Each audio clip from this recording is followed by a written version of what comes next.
Checking Out Me History by John Agard is a poem about identity. In a BBC interview, Agard said that he was reading a history textbook in school and it contained a sentence that was something like this: West Indian history begins in 1492 with the arrival of Columbus.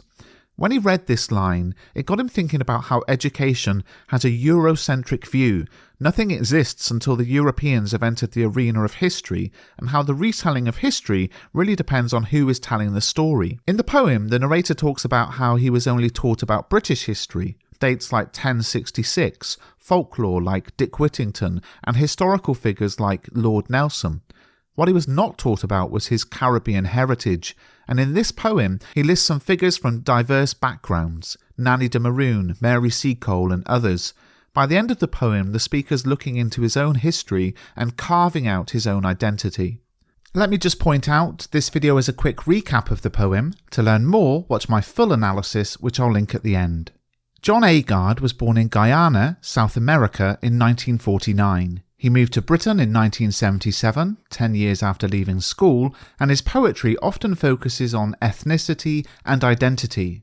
We can analyse Checking Out Me History as a poem about power and how those who have it use this power to shape our understanding of identity. The form of the poem is oral poetry. Historically, there was a tradition of reciting poems aloud to tell stories to others so that they would remember them.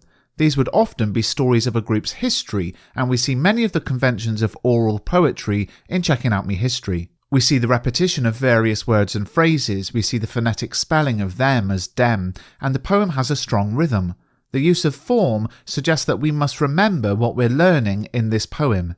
If this poem is a criticism of how those in power have segregated white and black history, the rhyme scheme forces both together on numerous occasions. Look at this example. Here we see a build-up of rhyme, balloon, moon, spoon, climaxing in the final line of the stanza with Nanny de Maroon.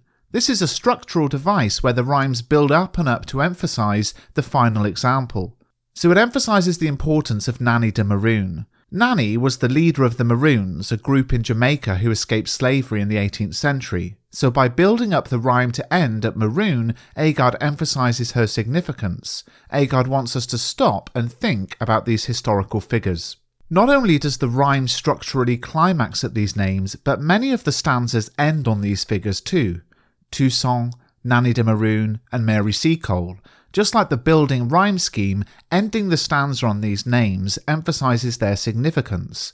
With that in mind, in the final stanza, the speaker himself is the focus of the final line. He gives himself the prominence of being the final figure mentioned to indicate how a reflection on the importance of other black figures has made him realise his own importance.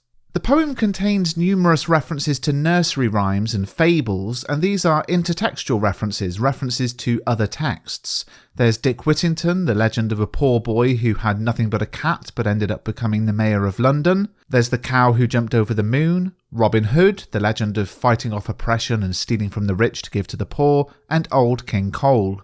These intertextual references are important. In the way that nursery rhymes are of course fictional, the presentation of history to the speaker, this westernised presentation of history, is just as fictional and ridiculous as a nursery rhyme or a legend or a myth. There's a sense that the westernised Eurocentric view of history is in itself a fairy tale. The references to nursery rhymes, along with the simplistic rhyme scheme in stanzas like this one, mock the presentation of history as childish and naive. All of this is a stark contrast to the three stanzas about black historical figures. These lines are indented and in italics to make them stand out as important, suggesting the significance of these historical figures. And let's look at the lack of punctuation in the poem. Punctuation can be seen as a restriction. It's a set of rules enforced on us, and we are told we must use them to communicate. So the lack of punctuation symbolises Agard's refusal to accept the restrictions that are forced on him. The poem ends with the line, "I carving out me identity." Carving is an active and even strenuous task. It suggests that we have to actively seek out and find our identity. But once we find our identity, our sense of who we are, it validates us. And as I mentioned earlier, the significance of who is spoken about, who is written about at the end of each stanza, Well, look who is at the end of this stanza. It's the speaker in the poem, suggesting that his newfound history has empowered him with a newfound sense of his own identity.